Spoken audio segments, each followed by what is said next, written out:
আর কওমি মাদ্রাসা আমার দুইটা চোখের মতো প্রিয়।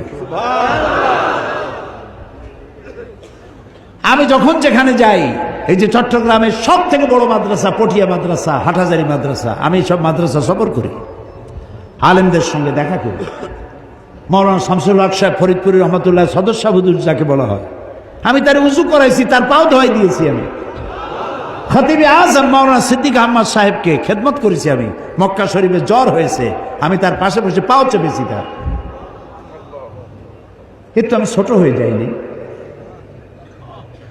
তা আমরা আলেমদেরকে সম্মান কেন করতে পারবো না? কওমি মাদ্রাসাও আমার, আলিয়াও আমার, তাবলিগি জামাতও আমার, আহলে হাদিসও আমার।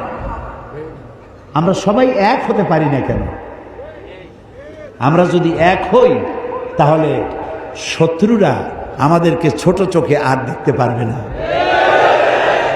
সেজন্য আমি আপনাদেরকে আজকে সব কথা বলতে